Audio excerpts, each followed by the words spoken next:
Please don't look at my hair because I don't know what's happening right now. I've tried to make it look less messy, but it doesn't work. So please just go past this. When we are sure about who we are as a person, who we are as an artist, we are also clear about what we do, what is the direction we actually want to follow, and at the same time creativity and our creative energy kind of flows naturally without any strain, and we are actually able to follow it. At the times though, we are almost like trying to fight this energy, and what we end up creating is just a huge mess. We fight this energy, we fight this creative push, and we try to shut it down. We all have different ways to shut down this energy, this creative push, but the go-to strategy is just to keep ourselves busy. That's all. It's like we sense our real potential, our real, possibility in this creative energy, creative push, and we are scared by it. Therefore, we start to reach for blocks. We start to reach for ways to stop ourselves from evolving, from progressing in a way. And these blocks are just, meant to suit our anxiety and fear. Knowing yourself as an artist also means that you are aware of your to-go-to block or your favorite ways to block yourself from progressing, from going forward. And of course, it takes a lot of courage to admit yourself that you are actually sabotaging yourself by picking a block. Instead of trusting our own intuition, our own desire for things, we get scared. We get scared and we start to find ways to brush away that fear, that anxiety we feel in that moment. And that usually happens because, of course, what's on the other side is unfamiliar, is unknown, and nobody really like those things. As we get to know our, favorite way to block this creative energy, this creative push, we also start to, sense and perceive a creative U-turn before we actually make these going backwards thing. It's like we are able to recognize the patterning we take that lead us to this creative turn by some specific and recurrent action or behaviors we have during this pre-phase of a new turn. I'm gonna explain this point because I think it's a bit messy. Anxiety, for example, can be a great example of kind of foreshadowing your next creative U-turn. Little story time. I've been at my worst during 2023 and all through 2024.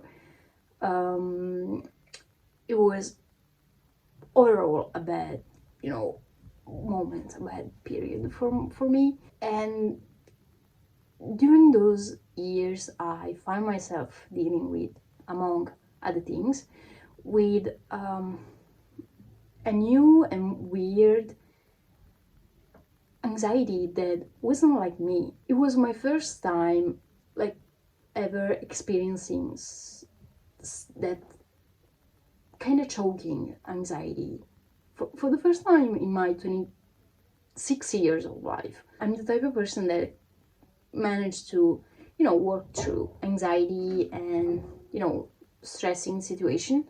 I don't say easily, but, I make it work. But during those years, I found myself dealing with this severe anxiety for the first time ever in my life.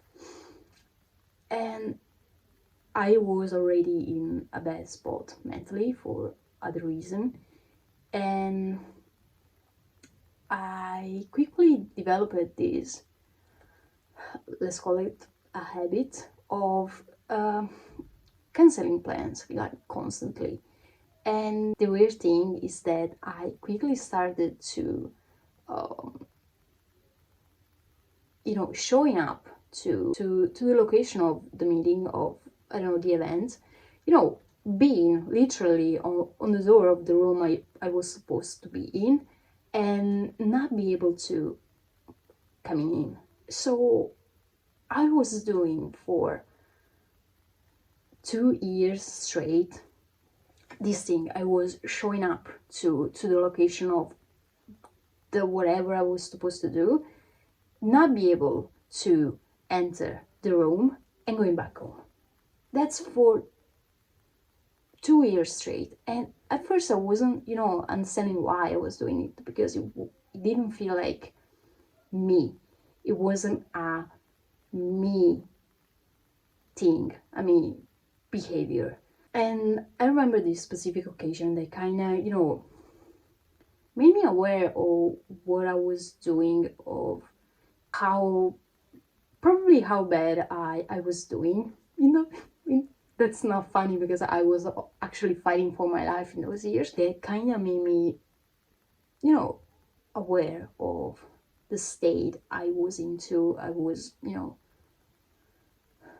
in during those years, because at first I wasn't really, aware of what was actually wrong. There was this photography exhibition I really wanted to attend to, and mind you, I'm used to do things alone, so going there by myself wasn't absolutely not a problem. I bought a ticket, took my 2 hours bus ride to the location, and just when I was, standing 10 feet from the door of the building, this ranking anxiety started to bubble up, like out of nowhere. And I stood there like for a good 15 minutes trying to, make myself walk through that door. And I couldn't. I was just there, frozen in place. And eventually I just started, walking back home. And it was weird, because it was like a part of myself was aware of what I was doing. And in my head I was like, what the hell are we doing right now? We are literally here. Why are we going back? It doesn't make any sense, but it was like my body wasn't really under my control. And I really, really hated myself for that occasion. I don't know what clicked in me, but it was the first time I actually realized I was dealing with this ranking anxiety. And I was doing this thing, this making plans and then going back home, like for 2 years straight. Every time, I started to feel this anxiety bubble up. I was like, oh, okay, that means that if I don't do something about it, I will probably cancel all the plans I have for this day, for this week. Because now that I was aware of the dynamic in my head, I knew that what was following was a new turn. That was the pattern. Anxiety, canceling plans. I eventually learned how to ride that wave of anxiety, I had to learn how to do it, because the realization that I could be the one blocking myself from doing things that I loved was unbearable. I was like, I'm already neck deep in problems that I can't even control, that I probably won't ever solve, and I don't want to be the cause for more pain and more suffering for myself. Now I have kind of reached a normal stage, meaning that I'm able to function probably, almost like I used to, probably even better. But the start was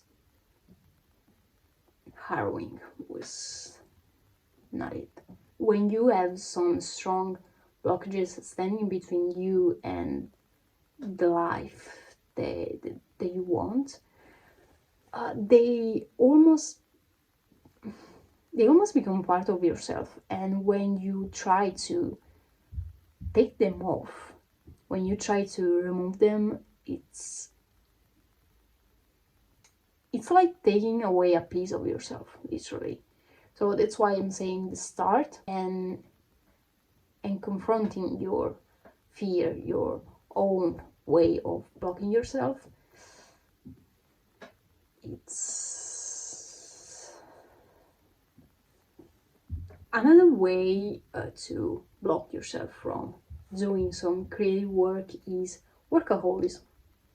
Using the phrase I'm working, I have to work, is the best way to not allowing yourself to do what you love, because these words have a sort of virtue, a sort of greatness, a sort of duty in it. Sometimes we overwork because we feel the pressure of wanting to tick off that task, that project we are working on, and other times we overwork because we don't want to deal with ourselves, with our problems. The idea of being able to find some time, some free block of time where we are actually able to do something we love, feels like a threat. And for most blocked artists, having fun is something to run away from. Usually we don't really realize we are actually overworked until we check in how many hours we put into the work. Do you know that cliche scenes in movies where the parents, the dad, the mom go, oh, I can't do this, I can't make it because I've brought work at home. Yeah, that's it. That's what we do. The trick in this is to set a kind of bottom line. It's like setting some boundaries.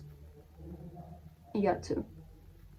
Of course, each one of us has different bottom lines, and you have to find what works better for you. Another tricky block to tackle is those dry season, those dry periods where we feel that we have nothing to share, where we feel we have nothing to say, and we are actually tempted to say nothing, to do nothing. These moments, though, they are a necessity, because they either work as a reset button for yourself, or they bring clarity on your already existing path. The thing is to learn how to survive them, because while hoping against your lack of faith that you will be creative again, you could lose yourself. You could reach a point where you actually believe that you don't have anything to offer, that you don't have anything to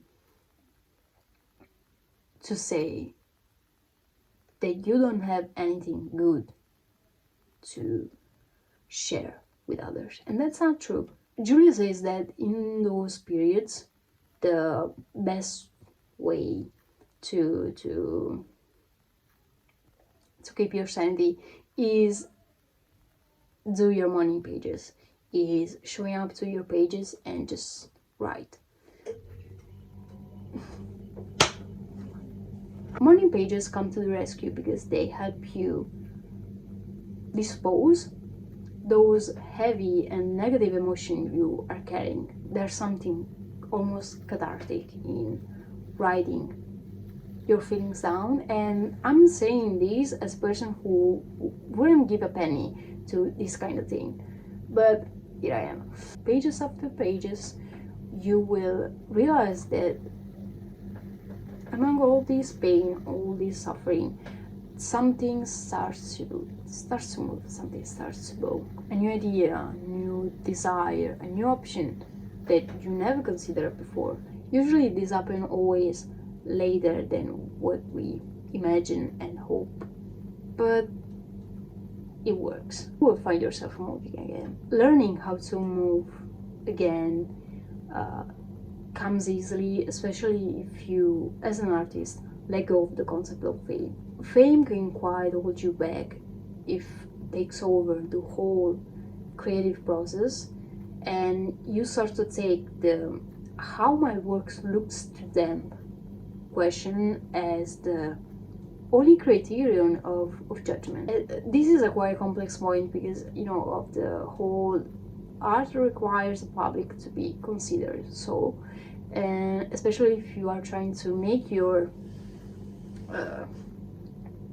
art as your main source of income, as your main occupation, the doubts and the concern of how your work look to others is always in the equation, is always there. But when it hugs you, your attention and your focus completely shift from the creative process, from the simple act of making art to the need and the want to be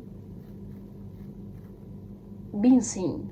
For example, instead of painting being about just making art, just making a painting, it becomes about getting a great review of your work on the first page of some magazine by some art critic. This whole obsession with fame and being seen is usually a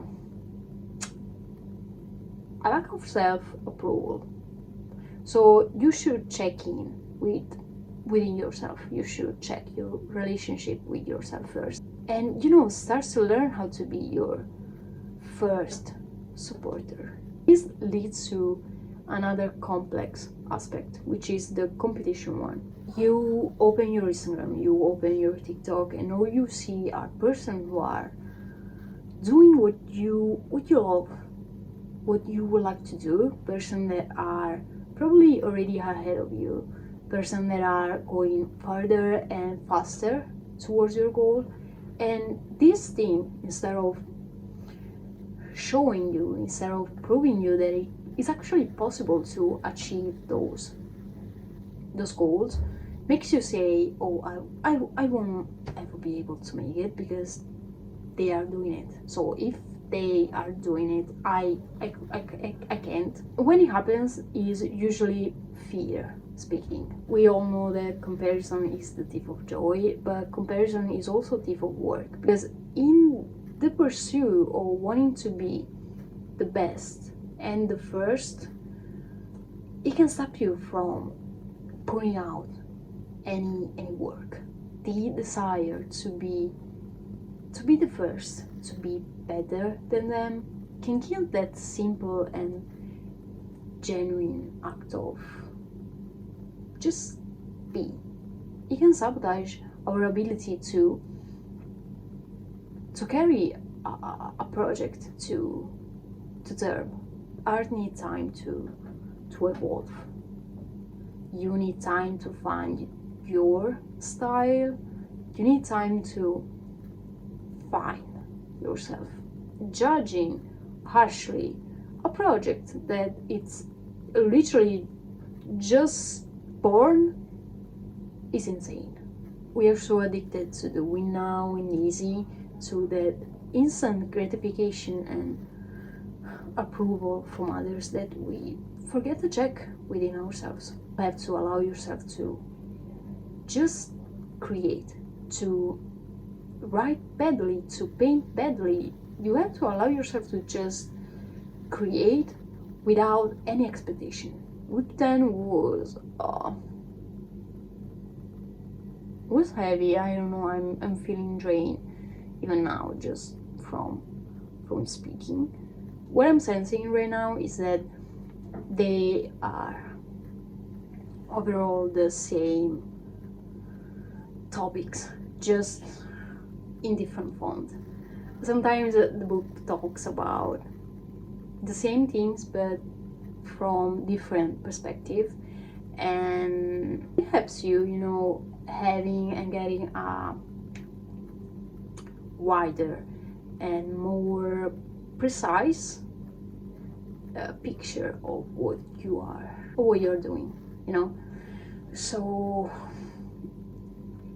siamo alla 10ª settimana, quindi con solo 2 settimane davanti che mancano, non so quante altre cose scomode ci possano essere. Spero poche. That's all. I have to find out better ways to end those videos because it's awkward.